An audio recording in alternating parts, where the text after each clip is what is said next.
দর্শক, দেশের রাজনীতিতে নতুন দলের আগমন। বাংলাদেশ রিপাবলিক পার্টি নামে একটি নতুন দল আজকে আত্মপ্রকাশ করলো, সেটিরই আসলে আনন্দ মিছিল অনুষ্ঠিত হচ্ছে। আমরা দেখছি মূলত বলা হচ্ছে অবসরপ্রাপ্ত সেনা সদস্যদের নেতৃত্বে এই দল আত্মপ্রকাশ করেছে। আজকে শহীদ মিনারে এই দলের যে উদ্বোধন আত্মপ্রকাশ অনুষ্ঠান সেটি অনুষ্ঠিত হয়েছে। আমরা দেখেছি সেই জায়গায় বিভিন্ন রাজনৈতিক দলের নেতৃবৃন্দ ছিলেন এবং এই দলের নেতাকর্মীরা আসলে বলছেন এই দলটি মূলত দেশের মানুষের কাজ করবে, দেশের মানুষের হয়ে কাজ করবে, এমনটি আসলে তারা বলছেন। পাশাপাশি আমরা দেখেছি বিভিন্ন রাজনৈতিক দলের নেতাকর্মীরা রয়েছেন।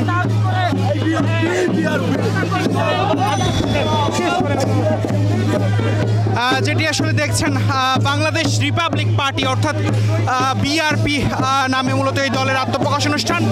এবং এই যে আত্মপ্রকাশ অনুষ্ঠানকে ঘিরে আমরা যেটি দেখছি, শহীদ মিনার এলাকায় বড় একটি মঞ্চ তৈরি করা হয়েছে এবং অসংখ্য মানুষের জন্য একটি আয়োজন করা হয়েছে মূলত আত্মপ্রকাশ অনুষ্ঠানে। সেটি আপনাদেরকে যদি একটু দেখাই, বিশাল বড় একটি মঞ্চ এই জায়গায় তৈরি করা হয়েছে। যদিও নেতাকর্মীর সংখ্যা আমরা খুব একটা লক্ষ্য করিনি।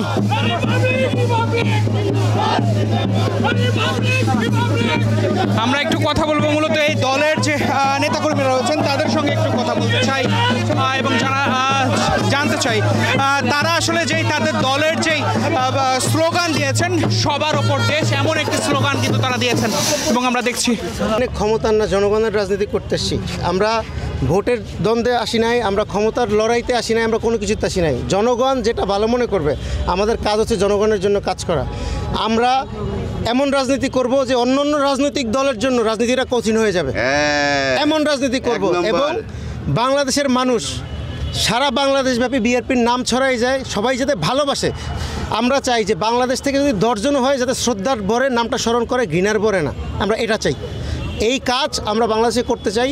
ভোট যা কিছুই বলেন না কেন ভাই, এটা যদি জনগণ চায় তখন দেখা যাবে। এখন আমরা এগুলো নিয়ে কিছু ভাবছি না।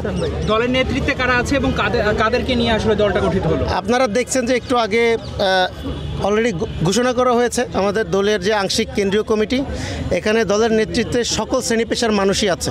এখানে একজন সরকারি কর্মকর্তা থেকে শুরু করে শ্রেণী পেশার মানুষ, একজন শ্রমজীবী মানুষ, কৃষিজীবী মানুষ, সবাই আছে। বৈষম্যবিরোধী ছাত্র আন্দোলনের নেতারাও আমাদের সাথে আছে। সো এইটা হচ্ছে জনমানুষের দল, গণমানুষের দল এবং জনমানুষের আকাঙ্ক্ষা পূরণের একটা দল, আপনারা যেটা বলতে পারেন। বর্তমান সময়ে তো আমরা অনেক রাজনৈতিক দল দেখছি, আসলে সেগুলোতে যোগ না দিয়ে নতুনভাবে রাজনৈতিক দল তৈরি করা আসলে আমি বলি, আমরা সবাই, আমাদের সাংবাদিক ভাই তোমরাও সবাই ঘুরে ফিরে একই কোশ্চেন করো। আমি বলে এতটুকুই বলি যে এই যে নতুন টাইগার, ওয়েট অ্যান্ড সি, দেখ কি হইব। তোর তো আমার ভাই না, দেখ না, বলা দরকার নাই, দেখ সামনে কি হইতেছে। টাইগার নিয়েছি, টাইগার সুষ্ঠু রাজনীতিবিদ আমরা সব সময় তোমাদের সালাম দেই।